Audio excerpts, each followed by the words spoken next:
And we're back out at the Cheap Seats 96.3 WLCN. We've been out here at Jake's Furniture today, out on Woodlawn Road, and Jake has a lot of good specials going on. And one special that he's got with any purchase, that is a free throw rug. Make sure you stop on out and see that.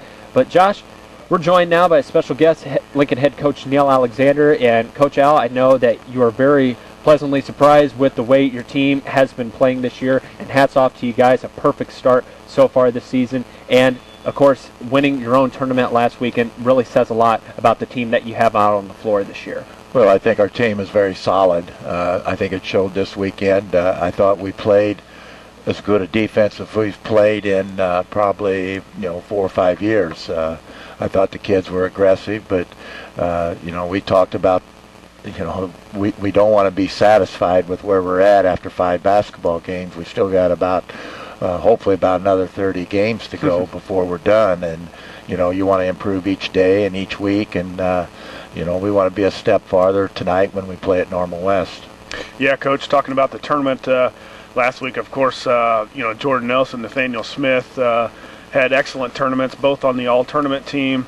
But, you had a lot of the other guys stepping up, Van Hook, Jake Olson, anybody really that got in, Jordan Gessner, Brant Coyne hit some big threes. There was really a total team effort, and I think the rotation that you had going in as far as bringing in Van Hook, who can play multiple positions on the floor, Jake Olson, the timing, I thought when you brought players in, it was perfect timing. And is that something that you see during the season that will improve even more on when to get guys in and they need a break at this point, and where to put guys at some certain time? Well, you've played in the system that we try to get them to play as hard as they can, and if a player will play as hard as they can, they should come off the floor, because it's such a tough, grueling game for them to play, and that's what we're trying to get done, to be able to find a rotation to where we've got fresh people on the floor.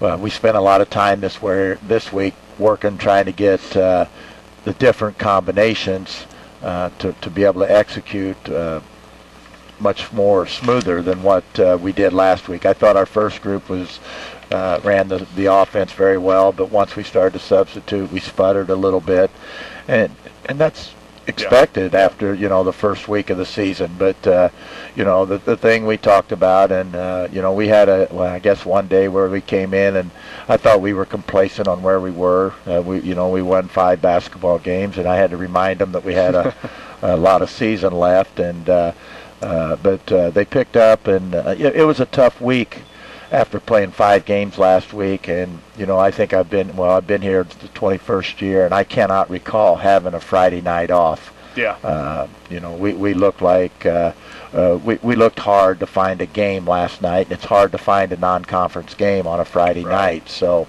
and then we're in a boat next year where Normal West will be coming to our place, but we have a big wrestling match or a meet at the gym on this Saturday every year. It's a corresponding date, so now then we're stuck now. So now we've got to figure out where we're going to move Normal West, and how can we find a game for Friday night. Whether we even play maybe on a Thursday night could be a possibility. But yeah, you talked about even guys were calling me, where's the game at? They're calling me tomorrow saying, where's the game at tonight? We've never, like you said, hardly ever not played on a Friday night at any point during the season. But Coach, talk a little bit about your seniors. Of course, Jordan Nelson just shooting ridiculous. I mean, the percentages are great right now. Nathaniel Smith playing an excellent floor game, right around 15 points a game, I think, 6 rebounds, about 5 assists a game, and Brant Coyne, not the scoring that we saw Brant so far, but he hit some big threes in that Morton game, and providing the leadership right now that you need, and you can't beat the home cooking shooting right now.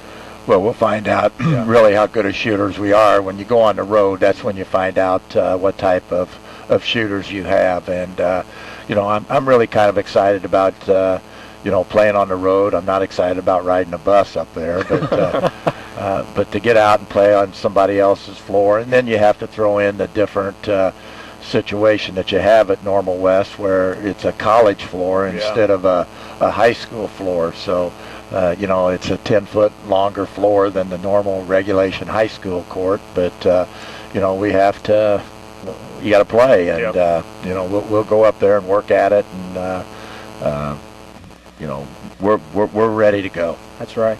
Coach, 5 games into the season now, and you said that you don't want your players to be satisfied with where they are right now.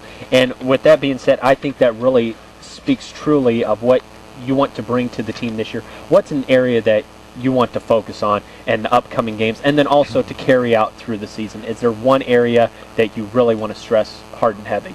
Well, I think if you want to get you know, advance far in the state tournament, your defense has to be solid, and we spent a lot of time this week on our defense. You know, the rotations that you have and trying to get them to move together, and you know, and trying to put pressure on them. We're trying to put a little bit more pressure on people than what we have in a while, and this team here, I think, can do that. I think we've got a little more quickness at all positions than what we've had, and we're trying to push people. One of the places is we've not really pushed them to the corner, and that's what we're trying to do this year, is to try to get them down in the corner and get some good hard traps, and that's one of the areas that we're looking at. And again, this week we spent some time offensively trying to work a bigger lineup in, and you know, the different rotations that we have to try and get that to be very smooth. And you know, you're not going to win deep into the state tournament with 5 guys, so you have to be able to be fluid with whoever you put out on the floor. Yeah, Coach, and that was an excellent tournament for the Railers, 5-0. I think the 14th championship of the Eaton Electrical round robin ended last Saturday, and of course tonight's game at Normal West. But before we preview a little West, we've got some scores to go over here. Central State 8 started last night, but we're going to go into some local scores here real quick. Clinton 53, Hardham 50. That drops Hardham to 4-2. Zach Ziemba had 14 points for the Stags, and also Cody Bolin with 11 points. Mount Pulaski fell hard last night. Pleasant Plains 77, Mount Pulaski 38. Corey Titus keeps putting up the points for the Hilltoppers. He had 15, and Olympia still undefeated, 4-0, 1-0 in the Corn Belt now. They defeated Eureka 45-39. Zach Tolbert had 15 points and 8 boards, and Mike Halstein 9 points and also 8 boards. So the Spartans from Olympia still undefeated. Coach, Central State started. Of course, we weren't in action last night, but Southeast and Lanphier, boy, they can score. 87-83 Southeast over Lanphier, 87-83. Both are 2-2, and now Southeast moves to 1-0 in the conference. Larry Austin Jr., the highly touted freshman from Lanphier, 22 points. Everett Clemens, 18, and T.J. Davis, 14 points for the Lions. Southeast, Tyves Gardner had 27, Jacoby Anderson 25, Herman Sr. 15, Chris Davis 10, and Peyton Fleming 10 points. There's 5 guys, Coach, right there in double figures, and you don't see it hardly at all in high school basketball. And I remember a couple years ago we did that, had 5 guys in double figures one time, but Southeast going to be another, and Lanphier for that matter, another tough opponent this year. Well, you know, to get that many people in double figures, you got to score a lot of points, and 85 is a lot of points to put up. But you know, both of them are very solid basketball teams. I tried to go to that game last night and got there about 7:15, and there was about 100 people standing outside the door, so I couldn't even get into that game. So I went on over to the Springfield Griffin game, and you know, the Springfield schools are solid, all 4 of them.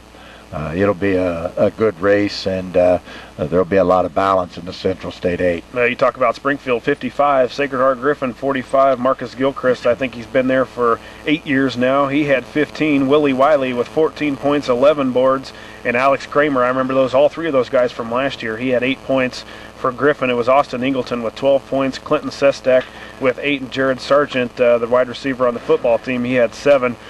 Poor Taylorville, Glenwood 47, Taylorville 17, Taylorville 0-5 to start, and Glenwood 3-1 off to a good start. Tyler Thurston, a guy from last year, had 14, TJ Gates with 12, and a highly touted freshman for Glenwood also, Peyton Allen, he had 6 points. So that's going to round out the scores for the Central State 8. We're going to take a quick commercial break here and have Coach Alexander back here and talk a little pregame for the Normal West Wildcats against the Railers tonight at 7 o'clock. We'll be back in a couple minutes.